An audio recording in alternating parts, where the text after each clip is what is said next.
What is up, everybody? Welcome to the Fantasy Flex Podcast. I'm your host, Chris Raybon of the Action Network, and this is a big episode for us. This is our 2023 Fantasy Football Sleepers episode. Here, Sean Kerner, the odds maker, one of the top fantasy rankers in the game, and myself are going to go over all of our sleepers at each position for 2023. Sean, excited? Absolutely. Actually, I'm still recovering from my Commanders plus 1.5 sweat last night. Our entire Action Network Discord was just freaking out all game long, and rightfully so. But we got the win. And if you haven't joined our Discord, please do. It's so much fun. But yeah, I mean, NFL season's here. That was a sweat for all time last night. Holy shit.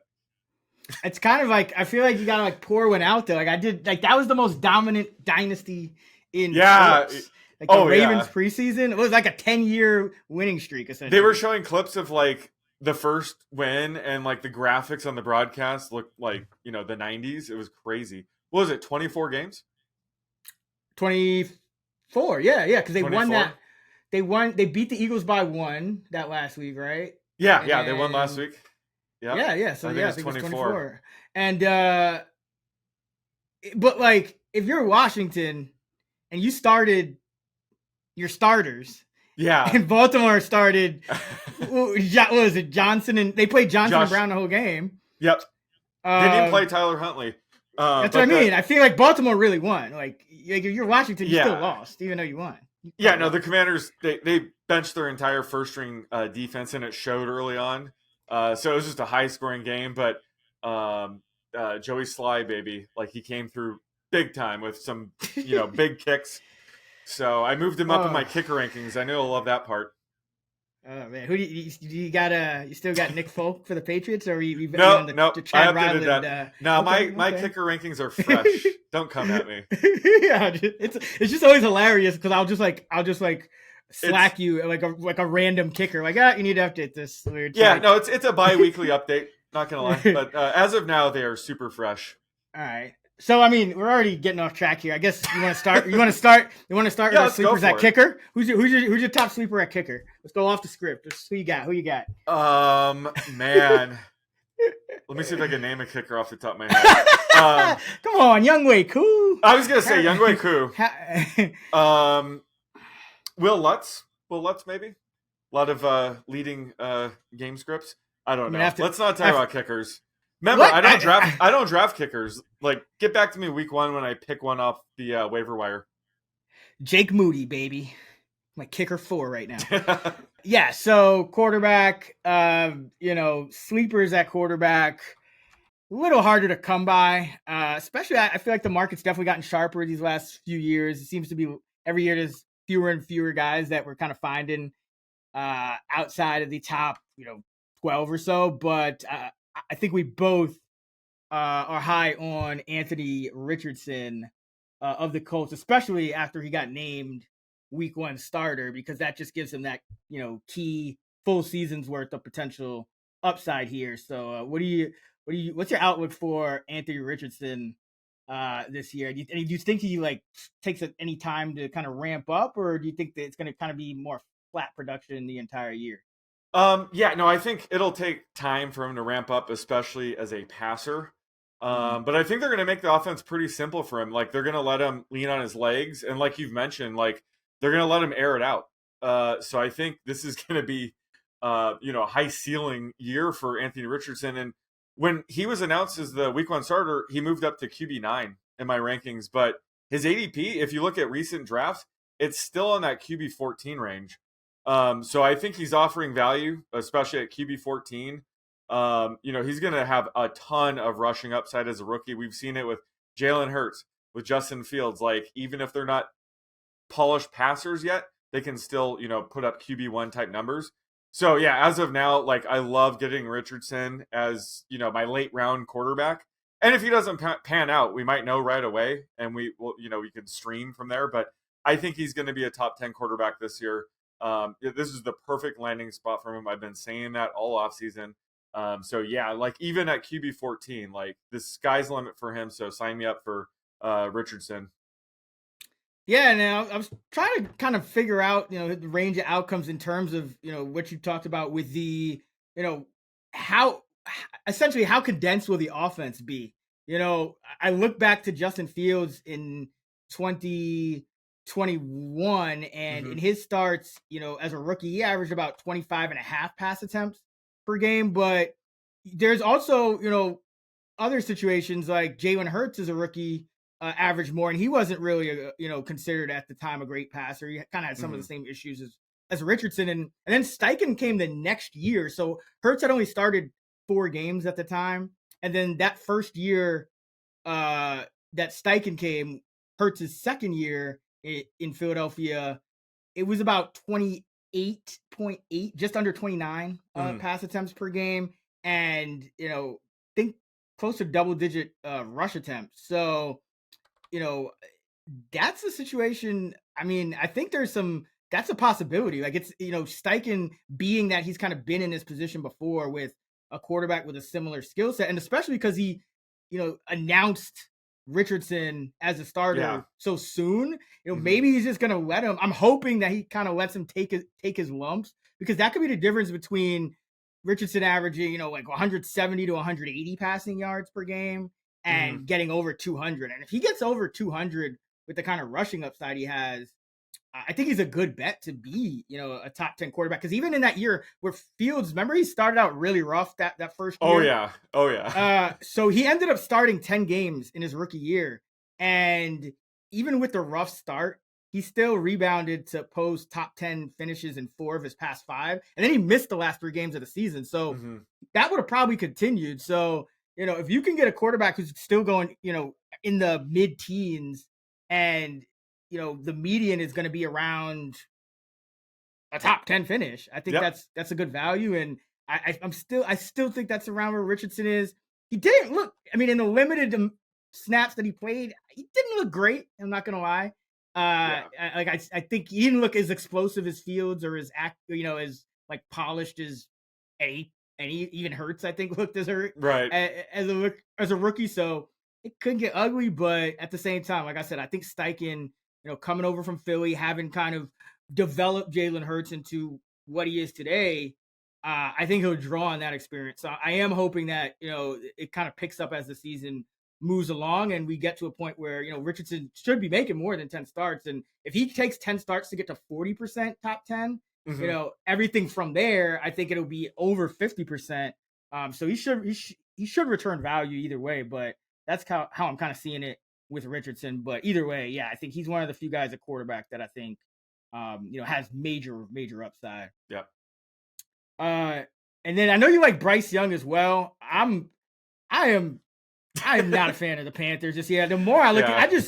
I started to go over this, and I mean, I'm interested to hear your take on Young, but it's not about Young. I think he's great, but Hmm. I really don't like the moves that they made. Like they gave 13 mil to Adam Thielen, who's cooked. They gave like another 5. Like this is all guaranteed. They gave like another 5 mil to DJ Chark, who he's just gonna like put up 500 yards, 4 touchdowns, and miss games. They gave Hayden Hurst another 13 mil. And then they gave Miles Sanders a bunch of money. And Miles Sanders, the guy who's like the worst receiver, they're like, oh yeah, we want to make him into a 3-down back.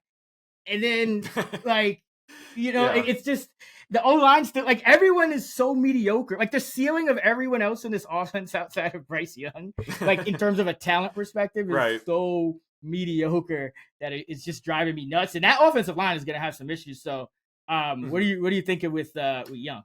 No, I agree with all that. I just think QB 25 is still too low for him. I think he's still sneaky in that range. I think he is going to get off to a slow start. Like if you watch that last preseason game, he looked great. Like he's moving around the pocket. The offensive line is not blocking well for him, but he can escape pressure. He can make things happen, even when he's facing pressure. And just the receivers aren't on the same page. Like he's living in his own world where he's rolling out and he throws a crazy pass over the middle, and Jonathan Mingo just stopped his route. He just completely stopped his route. I think later in the season, when he has chemistry with his receivers, they're going to make those plays. So I think it's going to be a rough start, but I love Bryce Young as a prospect. He does have some rushing upside. He's not going to run nearly as much as Anthony Richardson, but he does have rushing ability. I think he's going to tap into that early on because, like I said, they're going to struggle early on, so he's going to lean on his legs a little bit more. So just in this QB 25 range, he has, too much upside to pass up on him. But I do agree that the Panthers are going to struggle, which also could mean that he's going to have to throw more. So yeah, I just think at QB 25, I have him ranked QB 20, and I think he has upside for more, obviously. So I just think late in the drafts, if you're in a 2 QB league or a best ball draft, he's still a good value there. So you like young, like as of right now, you like young over guys like Pickett and Jordan Love. I'm guessing those are. Ooh, yeah, that's a tier for sure. Like I think those 3 guys, like investing in their upside, is what I like doing in best ball. But yeah, I would take him over like a Derek Carr, Kyler Murray, obviously, CJ Stroud. So he should be in that range of QB 20 guys that have a little bit of upside. They have some downside, but you're at that point you're kind of investing in upside. So that's what I'm doing with him, just investing in his upside. I think I still go. I think I have him really close. I'm gonna make some more updates as well, but I think I'm gonna go Love and Pickett over Young. I just like the supporting casts more for those. Like I think both of those guys have a better line, and I don't know how is it possible to spend that much guaranteed money and have any more mid receiving core than like the Panthers get? Like you bring in Hayden Hurst, Adam Thielen, DJ Chark. Like even Miles Sanders and like your skill position corps are just so mid. Like I feel like the Panthers could have, especially in this division, they could have gotten ahead. Like they could have got a jump start on winning with Bryce Young on a rookie deal. And now I feel like they just need to bottom out this year, so they fire everyone and like just undo all of this, undo all of this like horribleness that is their roster. Oh, I agree. The signings were very mid. I do like the draft pick of Jonathan Mingo, just because I think he is a perfect fit for Bryce Young. Other than that one play that I was mentioning, they weren't on the same page. But when they do get clicking on that, I think Mingo could be their best weapon. And that's saying something. That goes to your point. That's not saying they should not have paid up. They should not have paid up for Thielen, Chark, and Hurst. I think Mingo will still end up being one of their top receivers after all that spending. So I mean, he better be, because Terrace Marshall's hurt. Yeah. So it pretty much has to be. But yeah, I'm not quite as high on Young. I see it. I love the player. I think I'm just very low on what the Panthers are doing as an organization. So I can only imagine that they're going to make more poor decisions. And somehow they had like the coach that like motivated them to be like the best possible team and overachieve. And now they might have the worst coaching hire of this cycle with Reich. Like I'd rather just hire like a guy like Steichen or a Gannon, like this. Yeah, I think it's a mess. But I do see another name on this list, Aiden O'Connell, and that kind of caught me off guard a little bit. So is this like a bet on Jimmy G getting hurt, or? I would never do that. No. It's just, we have talked about the same 32 guys all off season. Let's mix it up. Let's go deep here. I like you alluded to, I think most these quarterbacks, their ADP spot on. So I just wanted to talk about a deep sleeper here. And if you remember from our rookie draft pod, I was saying O'Connell could be this year's Brock Purdy, which I guess would involve him overtaking the injured Jimmy G and lighting things up. So he will require Jimmy G to miss time to get starts this year. But I think just given the past few seasons, it's probably likely he'll get a couple starts. But he has looked as good as advertised this preseason. He's first in PFF grade, first in EPA per play, first in first down rate per attempt. And he has a 72% completion rate with an 11.3 ADOT. So it's not like he's dinking and dunking. He's just a really good talent. And like, I would not be shocked if he makes starts later in the season and people, think it's some huge downgrade and he actually balls out. So he's a guy just to keep in mind later in the season if he does make a start, possibly add him in deeper leagues. And also don't downgrade Raiders pass catchers just because he's starting. I think he could be as good as Jimmy G right away. So I think he's just a deep sleeper, someone to keep, on your radar heading into the season. Yeah, I like that. I would not be surprised if Jimmy G were to miss games. What do you got? And you got Hoyer there still too? Yeah, I think at this point, at this point they should not be starting Hoyer over O'Connell. You have to see what he has at that point. Glorified clipboard holder. Yeah, exactly. So I think he's the backup now, but you never know with these teams. But I think that, the odds of him making at least one start this year seem pretty high. And when that does happen, I'll be trying to invest in him whatever way is possible. I'll give a couple other names. These aren't really sleepers per se, as much as guys I just think are a little undervalued that I kind of want to get as much of as possible after I've kind of dug deeper into all these teams. One is I think this is going to be a monster year for Justin Herbert. I think he's going to end up as he's my quarterback 4 right now. I think he's not as high on most people's ranks as that, but I think he's going to lead the league in passing yards. I think they're going to play at the fastest pace in the game. I think they're going to go 4 wide a lot and just kind of go bombs away. Like that's what Staley said he hired Kellen Moore for, and they got the weapons at every skill position. The O-line should, as long as it's healthy, should hold up. So I think Herbert's going to have a monster year. And another guy that I'm starting to really warm up to and who, kind of, it's like almost post-hype at this point, but Daniel Jones. I think Daniel Jones is actually going to have a very good season. And, we kind of got like lulled to sleep by his, 200 yards, no touchdowns. Yeah. But like now this is year 2. Dable and Shane have got to kind of bring in more guys who fit the scheme. There's a lot more receivers. Darren Waller has been really great for Jones from everything I've seen and heard at camp. So like, a lot of times we talk about, the jump that like a guy like Jalen Hurts, made when he got AJ Brown and, Fields now with Moore. I think Daniel Jones, is going to make a jump just from having Waller, Jalen Hyatt, who I think is going to be very good. And I think you're going to see more passing volume. And I was looking back at some of Daniel Jones' game logs. Like it's not like he was always a low volume guy. Like it wasn't like he was like a Justin Fields or like what we expect Richardson to be. Like he started his career as a high volume passer who could also run. And remember he had all those games with like 4 and 5 touchdowns in his rookie year and a bunch of 300-yard games. So like Daniel Jones has this like sneaky upside that he's actually already realized, but then they kind of changed up the offense because the supporting cast was just so limited. But I think you're going to see kind of a mix of Daniel Jones, more of his whole career than just what he did last year. So, you combine that rushing ability with just a little more passing, few more passing touchdowns. And now you're talking about him, right there, right after guys like Fields and Lamar Jackson. So I think Daniel Jones could end up finishing top 7, top 8. Not a huge sleeper, but a guy I'm really starting to warm up to because I think it's going to kind of take people. No one's really talking about the Giants this year. Their win total 7.5.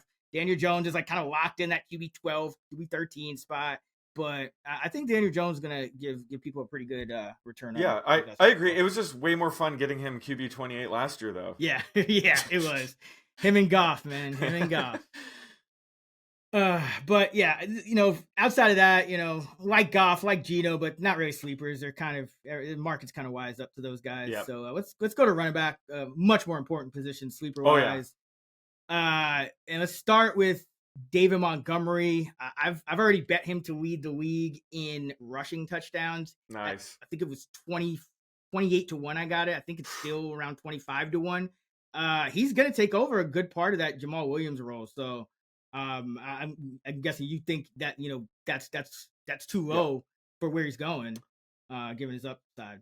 Yeah. So speaking of upside, I did my running back upside ratings piece and chart last week that I'm keeping up to date as we speak. But Montgomery was one of only 2 running backs to earn an A+ grade, basically because I'm projecting him to beat his ADP at RB26, even if Jahmyr Gibbs plays all 17 games. Because like you said, he should have the goal line role. Gibbs was not a goal line option even in college. Alabama had other backs handle the goal line work. Like that's how much Gibbs is not going to be the goal line back in this offense. And Montgomery was really good in short yardage situations last year. He was 6th in success rate out of 48 qualified running backs. Like he's a good short yardage back. He should thrive in this scheme. And, if Gibbs were to ever miss time, like I would be ranking Montgomery in my top 10 because unlike Jamal Williams, he's actually a really good pass catching back as well. So he'd be a workhorse back in this offense without Gibbs. So he just has massive upside baked in. And even if all the running backs on the Lions are healthy all season, I think he beats his ADP. So that's why he got an A+ grade for me. He's just the perfect type of back to target, in the RB3 flex range. Yeah, and I love him. I love him even more in best ball too, because I still, there are going to be some weeks where he's going to be touchdown dependent. I still think Gibbs is going to get the majority of the passing down work. Yeah. So there will be weeks, when he's touchdown dependent or game script dependent. We do expect the Lions to win the division, at least that the market does. I do. So I think there'll be more good game scripts than not. But best ball, I think it really just maximizes his value, because he's going to probably have weeks where he scores, multiple touchdowns, and then other weeks where he probably just gets 50 yards and nothing else. So love him in best ball, but I agree. I think people are sleeping on him, just because of the shiny new toy in Gibbs. But Montgomery's a shiny new toy himself. They signed him to a pretty sizable free agent deal for a running back when they could have just re-signed Williams for cheaper. So that tells you, what they think of Montgomery. Let's talk Zach Charbonnet. I know he's a guy you've really been liking. I saw him get a bunch of snaps in these last couple of preseason games. Look pretty good. Talk to me about Charbonnet. Yeah, so he was one of the 4 backs that got an A grade or higher in my upside ratings. Just because, he's a really talented rookie back who, when I watch film, reminds me of Nick Chubb. Just a very smooth runner, able to pick up those yards after contact. Didn't love the landing spot because he's beginning his career backing up, another talented running back in Kenneth Walker. But I think Charbonnet is good enough to command enough touches to, offer RB3 flex value, even when Walker's healthy. I think there is a chance that he could also eat into, Walker's goal line usage, because Walker is more of a home run hitting back. Like if you look at the short yardage numbers from last year, he ranked 34th out of 48 in success rate. And Charbonnet is more of a high floor type back where he can pick up those, few yards that you need. So I think that he matches Walker's skill sets perfectly. I think that's why they drafted him. So, RB36 is a bit steep, but he should be able to beat that even if Walker's healthy. Like I said, like he'll have a pretty big role as a rookie. And if Walker misses time, I think Charbonnet does have low end RB1 upside. So I think that's why, I like targeting him in this range. That's why I gave him an A grade or higher. It's just that built-in upside that he carries with his RB36. Yeah, and I like Charbonnet as well, but I wanted to start with him because I want to now talk about another guy I know we both like, and that's Tank Bigsby. Yep. And as I'm kind of looking into Bigsby, who's going, Charbonnet is at RB36. Bigsby's more in the low 40s, high 40s, low 50s in ADP. And I think their situations are actually very similar. Bigsby was put into the number 2 running back spot on the depth chart before they even played a preseason game. And, he did indeed operate as that RB2 over JaMychal Hasty in the last game. He's looked really good all preseason. Both of them are backing up, young, talented running backs, but those running backs might not be, every down backs ideally for their teams. Like ETN was at times for Jacksonville last year, but he still had 10 games where he had a 55% or lower snap rate, including 3 of the last 4, including the postseason. So it wasn't just in, that early part of the year when James Robinson was still there. They were trying to limit ETN snaps at times. And I think that's why they drafted Bigsby.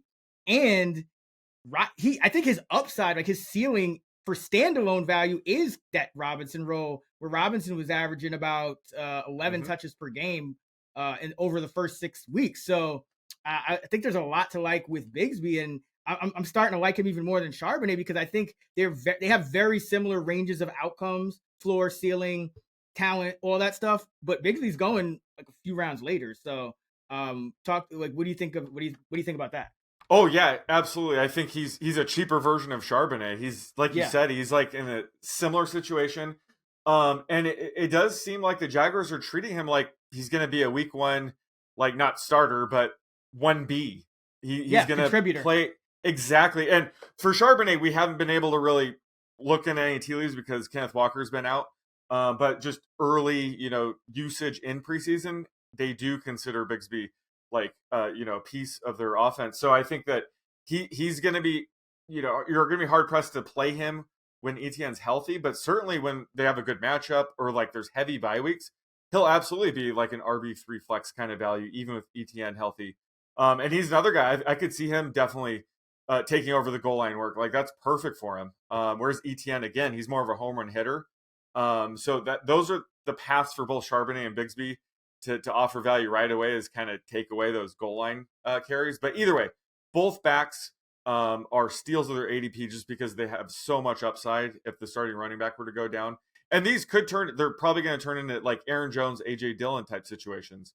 Like it reminds me of that. So that they should be able to provide value even when the starting running back's healthy. So both the rookie backs I love at ADP right now. Yeah, and they spent some decent draft capital on these guys, so I do expect them to play early and often. Who else we got? Oh, Jaylen Warren, another guy we both like. Talk to me about him. Yeah, I mean, he's got to be my most rostered running back at this point. I mean, RB45 is still criminal for his ADP.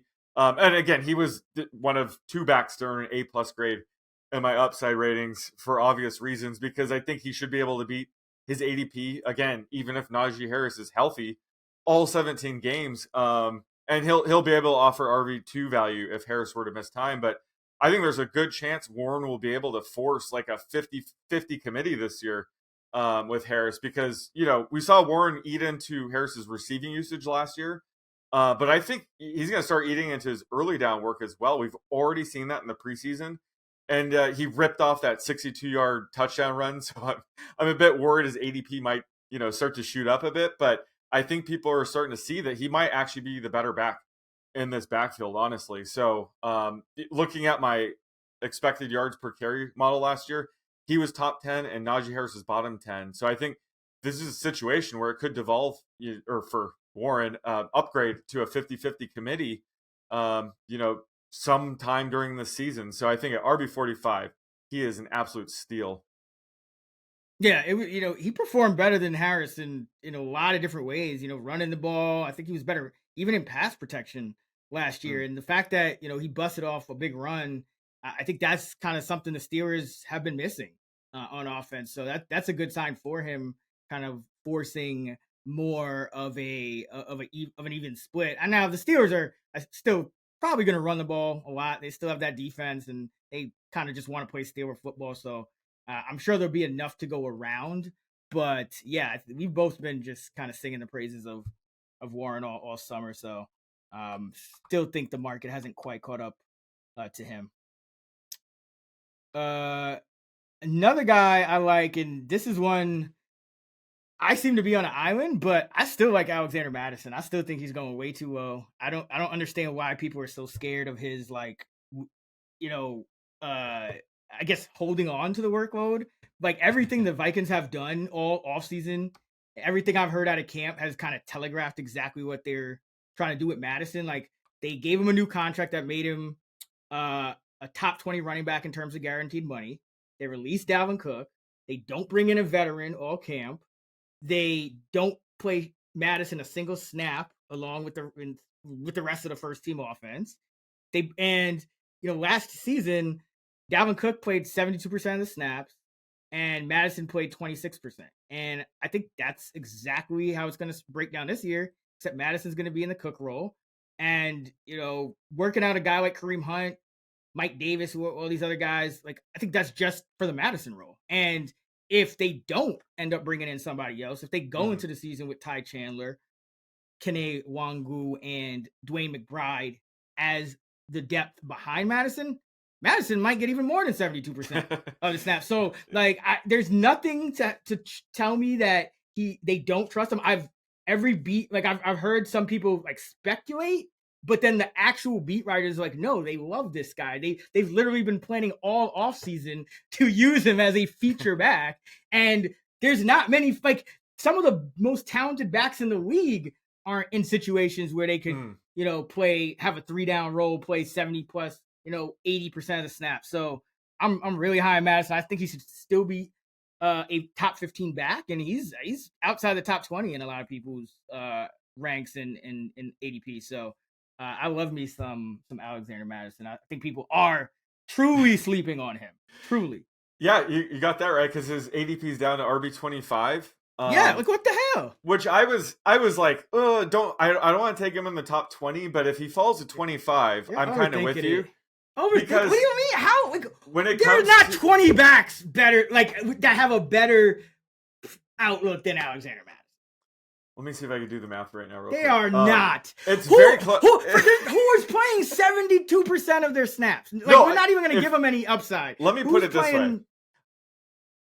You know, over the past few seasons, whenever, Dalvin Cook has been ruled out or like possibly ruled out, we update our projections and he's a clear top 10 back, right?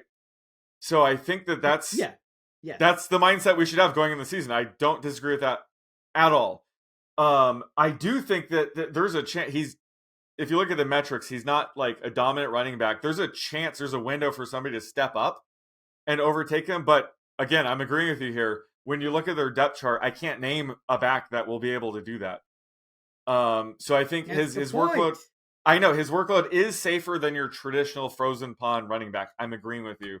It does remind me, like, remember a couple years ago when Mike Davis, I was like, I can't imagine who's going to take over work from him. It ended up being Cordell Patterson. I don't see that on the Vikings depth chart. I think they would have to add somebody. I think that's the only way that he gets leapfrogged. So I'm with you. I think RB25 is probably way too low for Madison. So I mean, I just don't think they're trying to have him leapfrog. Right.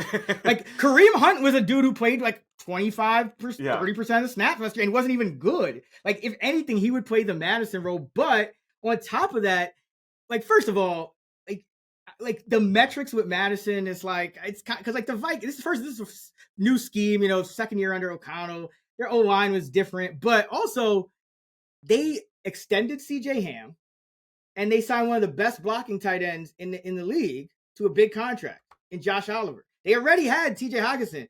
They plan to play a lot more heavy this year. So that's only going to help the run game. And like, so that's just another reason for me to like a guy like Madison. Like, he's going to have more CJ Ham and more Josh Oliver blocking for him and less of like, Adam Thielen or whoever it was last year, trying to throw blocks on the edge. So like this Viking team might actually he might not just replace the Cook role 1-for-1, but the Vikings may just be a better running team altogether. And like this Ty Chandler nonsense is ridiculous. Like, Alexander Madison has played 0 snaps in the preseason. Ty Chandler has been out there for 66 snaps. They might as well up and kill this dude. Like, 66 preseason snaps? Are you kidding me? Like, this dude is not jumping Alexander Madison. Well, and Kevin O'Connell, who's been playing, like, he plays his starters so much. Like, his 4th and 5th receivers barely got any time. Like, the month barely, like, this, we know what's gonna happen. It's like, I feel like people are overthinking this crazy. Yeah, I mean, they were trying to see who the backup's going to be. That's why Chandler's getting so much work. And Nwango's been hurt. McBride's been very disappointing. So yeah, it's a complete disaster behind Madison right now. You know who Alexander Madison's backup is? Alexander Madison. That's basically that's what we're dealing with right now. But yeah, so I'm gonna die on that hill. And another guy I like is Tyler Algier. I think people are sleeping on him as well because the Falcons were second in the league, had about 27 running back carries per game last year. So even if you project, 17, 18, 19, even 20 carries per game for Bijan Robinson, which I think is fair, realistic, somewhere in that range, you're still going to have, on any given game, 7 to 12 touches for Algier. And there's going to be a lot of games where, and if the average is 27, there's a lot of games where they're going to go over 30 plus. So and if Robinson were to go down, we saw Algier last year, final 4 games of the year, he was one of the top backs in the entire league. So I think he's another one of these guys that they feel comfortable giving him a workhorse role if they have to. They just don't have to right now. But 21 touches over the last 21.3 touches for 121 yards per game in the last 4 weeks if you need it. And I think he's still going to have like push for standalone flex value. So love Algier as well, going outside the top 40 backs. Yeah, he was one of 4 backs that I gave an A or better grade to. Similar reasons as the other guys we were talking about. Just he should be able to command enough touches to provide flex value at times, even when Bijan's healthy. And then, like you said, if Bijan's out, I would rank him as what, a high end RB2. So he just has massive upside where he's going. Yep. And one guy I want to mention before we go to wide receivers, Tajay Spears. He's not going to have any standalone value, but he looked really good in the preseason, and I think he's going to be the handcuff to Derrick Henry. So, Henry coming off one of these monster carry seasons, you usually see, or there's a higher chance of injury, or just kind of weird things going down the next year that forced a guy like Henry to regress, miss games, and he's also 29 now, so. This Titan team, I think the Titans will be pretty solid. I think the defense will be better without all these injuries. So, Spears is a guy who cheap handcuff for Henry, a lot of upside if Henry goes down, because I think he might get close to a full workload. Oh yeah, absolutely. Did you see his touchdown run this weekend? Oh my God, he is so good. And again, don't let the no ACL and arthritis talk get you down from this year. That might come into play in year 5 or 6 for him, but he should be every bit as good as a rookie this year. And I got him in Dynasty and all these things. But yeah, like he would be pushing RB2 value if Derrick Henry were to ever miss time. All right, guys. The new NFL season is almost here. So your old habit of never missing a snap on Sunday is back. And I want to tell you another habit I'm getting into, Caldera Labs skin regimen. It's simple, and it just takes a minute in the morning, a minute at night, and you're already in the habit of doing something like brushing your teeth. So why not just stack another habit right after to take your skincare up a notch with Caldera Lab? The 3-step regimen is simple. You've got the clean slate, which is a face wash. You've got the base layer, which is a moisturizer. And you've got the good, which is a night serum that reduces fine lines, dark circles, and puffiness. Skincare is important, but it doesn't have to be difficult. Getting in that habit of just a minute in the morning, a minute at night is all you need to take your daily routine up a notch. The better, clearer skin. And just for our audience, we have an exclusive offer, Caldera Lab's best offer anywhere. Use code FLEX at calderalab.com. You get 20% off right now. That's 20% off with code FLEX at calderalab.com. And make unforgettable first impressions that lead to those magic words. You look younger. Get 20% off at calderalab.com with code FLEX. Let's go to the wide receiver position. And Zay Jones is a guy who I don't know what to do with him. Like, I feel like I have him too high, but at the same time, I don't know how many Jaguar pass catchers can all like put up like great value. So like I don't know what to do with him, but you like him as a sleeper. So talk to me about him. Yeah, you have him too high. Where do you have him ranked right now? I thought I had him too high. I think I have him like wide receiver 50 something. Like, yeah, he just projects so highly, even with Ridley and Kirk there and Ingram. Exactly. Yeah. So I mean, he's gone around wide receiver 60. It looks like, and his production will obviously take a hit with Calvin Ridley now in the mix, and he probably won't repeat his wide receiver 29 performance last year, but wide receiver 61 seems way too low. Especially considering he's still probably going to see 85-90% routes run rate in one of the better passing attacks in the league. And just based on preseason usage, it was Christian Kirk who came out on the 2 wide receiver sets. So it was Ridley and Zay Jones lined up in 2 wide receiver sets. So I think Zay Jones should be right around 90% routes run rate again this year. So I think he has a ton of upside as well, because if either Ridley, Kirk, or Evan Ingram miss any time, he's going to jump up in our rankings even more. So I think just later in the draft in this range, it's so easy to get a guy like Zay Jones. He always falls to me. So yeah, he's one of my favorite sleepers once you get outside the top 60. Yeah, and Marvin Jones, the ghost of Marvin Jones, finished as a wide receiver 57 last year, which was actually surprising to me. I didn't even realize. I mean, now he did play 16 games.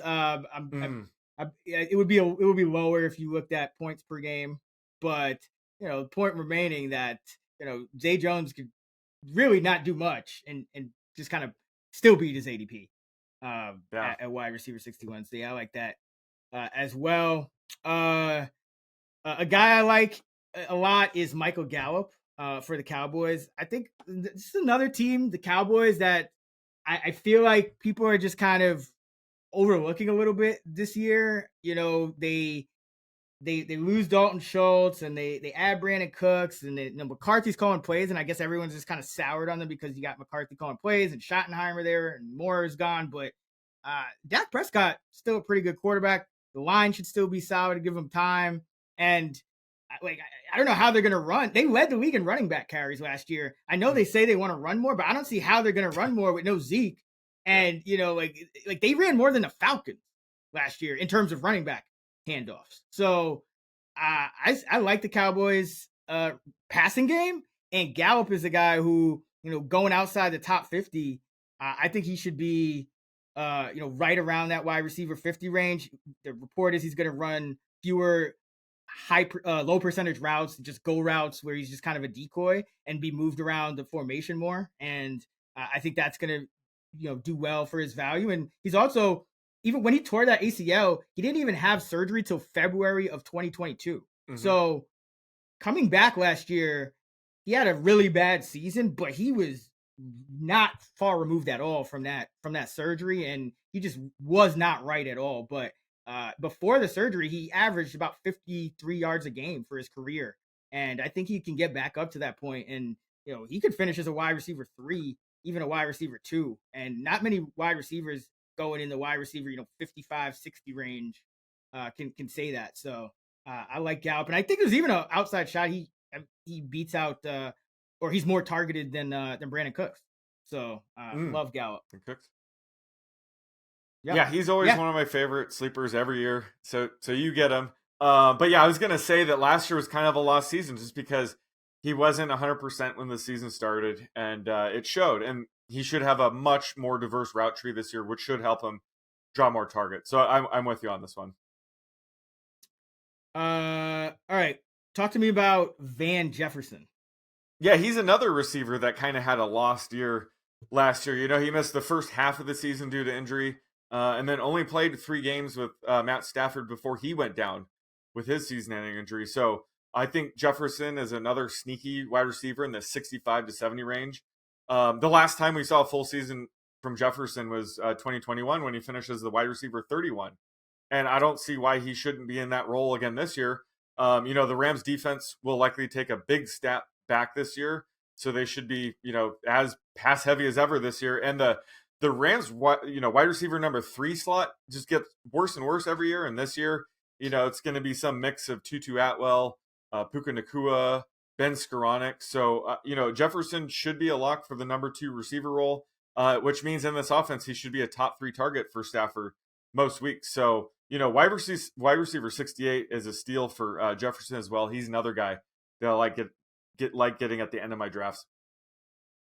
Yeah, I go back and forth on Jefferson because like he's a guy where, like, yes, in theory, it seems like he should be locked into that number 2 role, but like if Nacua plays well and because like I think Atwell's going to be involved no matter what as kind of like a gadget, but like almost like a McCole Hardman where he's going to get like 50% regardless of whether he's the 3 or the 4 or the 2 or whatever. So, but like I do see a scenario where like Jefferson, Nacua, and Atwell. I'm not Skoranek. He was playing. I think he was playing in like the second half of the game we went to. So I'm not.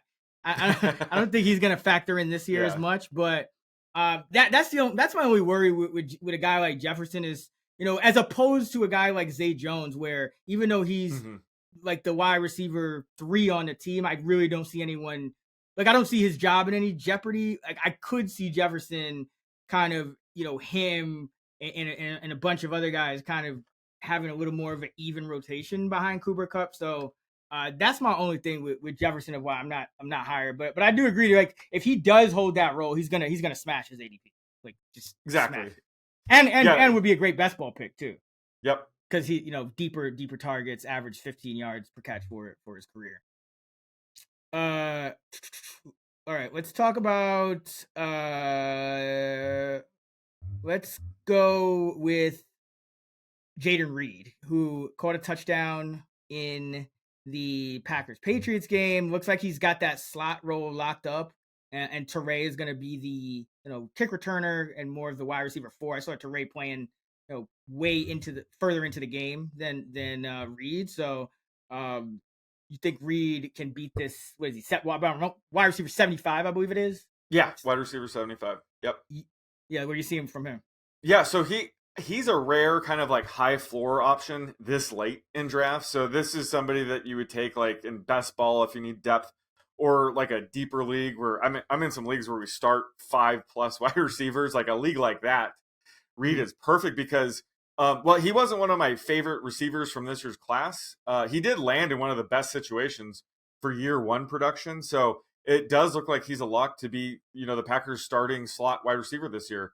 And it's also worth noting just that Jordan Love has looked really good. I think that Jordan Love could be this year's Geno Smith, where he's someone that, we haven't seen play that much over the past couple seasons, but they have just progressed so much that they could shock us. He's replacing a future Hall of Famer.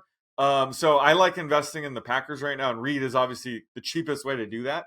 But just based on what I've seen from Jordan Love, makes me like Jaden Reed, and obviously, Christian Watson, Romeo Doubs, even more. Yeah, like that. I find myself wanting to draft every Packers receiver, like even their Watson, tight end, Luke Musgrave. Yeah, exactly. We'll talk about.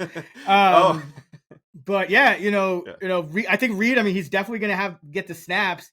I guess the biggest challenge for him would just be, he's probably going to be the lowest ADOT guy, especially with Musgrave is more of like a down the seam, deeper kind of tight end. So that's my only concern with Reed. Like, I like Reed.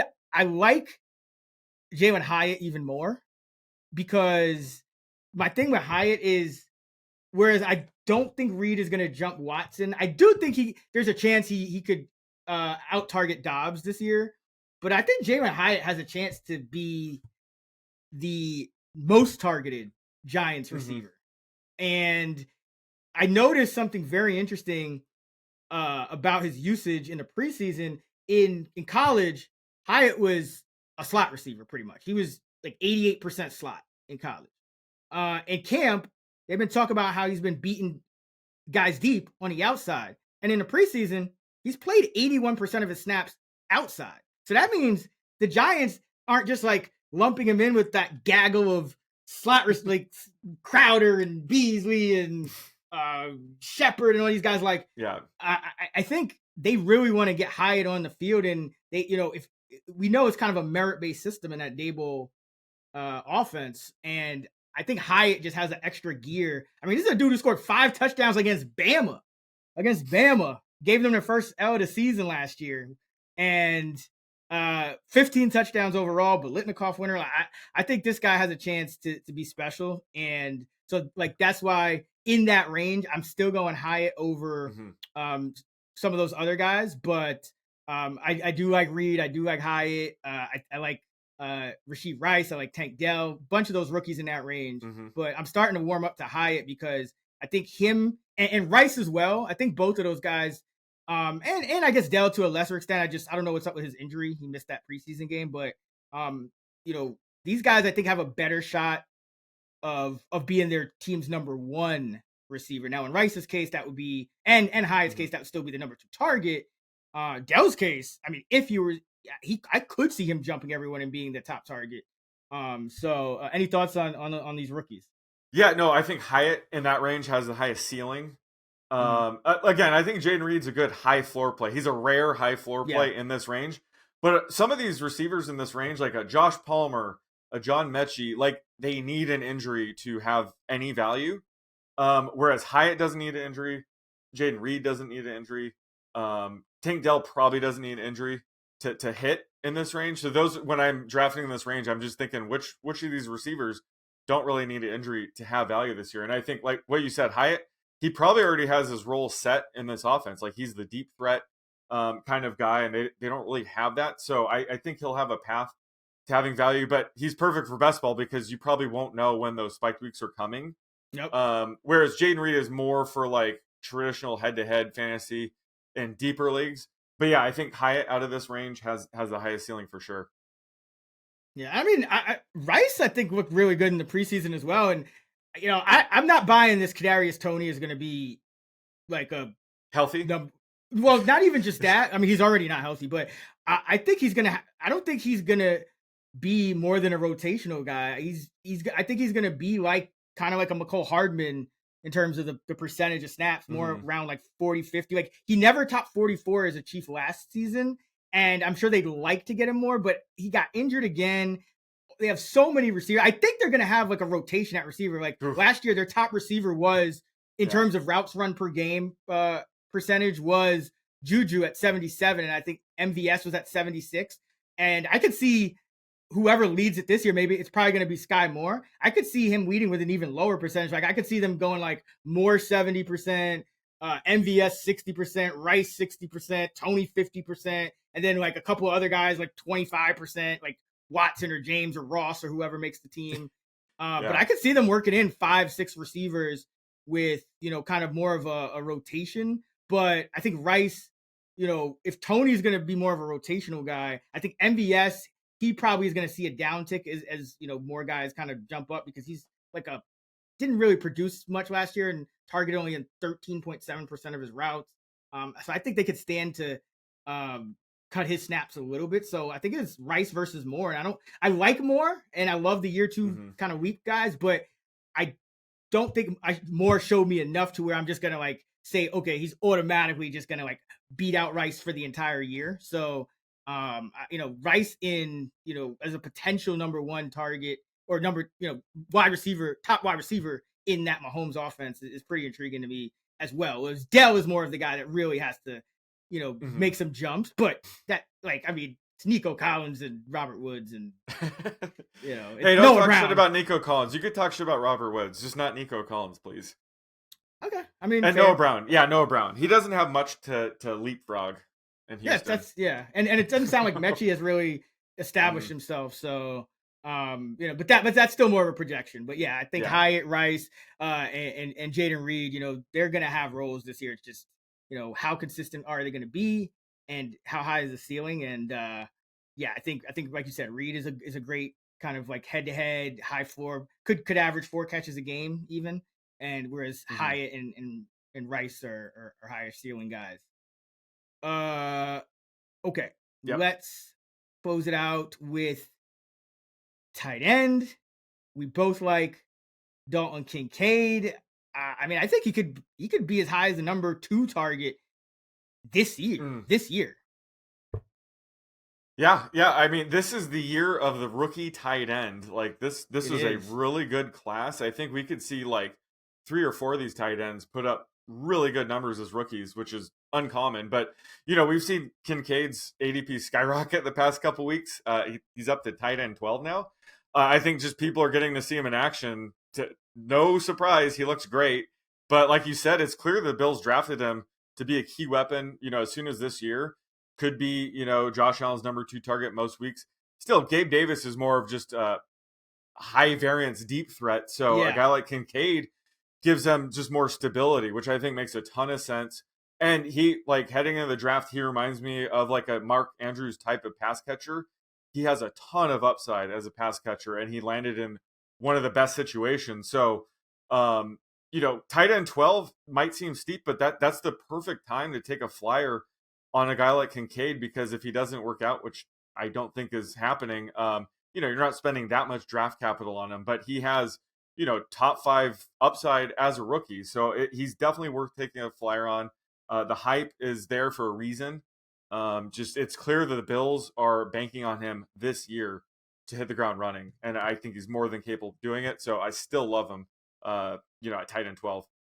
Yeah. And even though, we know rookie tight ends, takes a while to develop, harder to produce, but Kincaid is really just a big slot receiver. Yeah. Dawson Knox is still going to be on the field as the other tight end. They want to run more 1-1-2 personnel, just using Kincaid instead of like a Cole Beasley or, Isaiah McKenzie. Right. Exactly. Because it forces the instead of having like a little, tiny dude like McKenzie out there in run blocking, when you are going to run, you have a guy like Kincaid who can still hold his own against a linebacker just due to his size. So yeah, if Gabe Davis is getting, one too many of those like low percentage routes and, maybe has a few drops, I could absolutely see Kincaid being that number 2 because like, let's say when the Bills do go to 1-1 personnel, right? And they do actually bring like Sherfield or Deontay Hardy or Khalil Shakir, whoever it is, onto the field as their third receiver. If you like Kincaid in that role, you would have Kincaid over Knox as your pass catching tight end on third down. Yep. So like your third down would be 3 receivers, Kincaid, and a back. So like I'm all in on Kincaid. I just like every way I kind of factor it out, I see him on the field catching passes.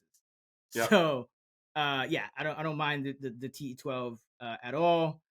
Tyler Higbee. I mean, this guy had a 24% target per route rate, and with Cooper Kupp active, 23% target per route rate. So didn't even really get affected by Kupp being on the field or not. And we know the Rams, they've been bottom 4 in running back catches each of the last 4 years. So, and we kind of, the receiver, no one's established outside of Kupp. So yeah, I think Higbee is a top 12 tight end. I agree. He's my tight end 11, and that's because I'm holding down his projections a bit. If I just let my raw model fly, he'd be like tight end 8. Do it. I mean, I might get there. I might. But he's burned me in the past. But I think this is the year. This is the year he like truly breaks out. Because like I said when I was talking about Van Jefferson, the number 3 slot for the wide receiver depth chart on the Rams is like dwindling by the year. So I think that Higbee will step up and he'll probably be the number 2 target in this offense. That should be very pass heavy. So yeah, I love Higbee at, where is he, like tight end 14 right now? Still too low. 14, 15, depending on the week. Too low. And then Sam Laporta, I mean, he got the starter treatment, so all systems go there for him, kind of inheriting that Hawkinson role. So we love him. Yep. And then Jake Ferguson, looks like he's going to be more of a 1-for-1 replacement for Dalton Schultz, rather than in a committee with Hendershot and Schoonmaker. So I think Ferguson is a massive, like, Ferguson could just put up the Schultz numbers and like he's going as the tight end 24, 25 still, and he could easily finish as the tight end 12 or even higher. Like Schultz had 3 straight top 12 finishes over the past 3 seasons. So I know it's a new offense, should be a little bit of a new offense, but Ferguson looked great in his limited action in the preseason, and he is apparently going to take that Schultz role. So I think people need to, like, that's a guy people just need to start drafting as like a low end tight end 1, high end tight end 2, in that tight end like 15 range. So yeah, like if you remember, like earlier this offseason, we had like Ferguson, Schoonmaker, and like even Hendershot ranked like in the third tight end 30 to. That's because we didn't know who was going to emerge. Now that it does look like it is Ferguson, he's got to go way up people's draft boards. Yeah, and so that's one where, again, like, just kind of pencil him in for similar to Dalton Schultz production, and you're going to see that he's a steal. And then, Luke Musgrave, great best ball pick just because, should be the starting tight end for the Packers, and, has some downfield upside. And, Tyra Davis got hurt for the year. DeGuara's moved to fullback, so it's all about Musgrave with Kraft behind him. So I don't think he has tight end 1 upside, but do like him in best ball as a tight end 2. So there we have it. And you got it. No more kickers. Do you think of anybody else? No more kickers. Haven't been thinking about them. Okay. Unfortunately. Okay. Do you have any? No. Okay, I mean, I'm higher on Jake Moody than the okay. So I guess that's the guy. But that's gonna wrap it up for our 2023 Sleepers pod. Our Fantasy Bus pod will be out Friday. You can find Sean on X at @_oddsmaker. I'm at Chris Raybon. We're at those same handles on the free award-winning Action Network app. Also, be sure to check out our fantasy rankings at actionnetwork.com. Until next time, let's get this money.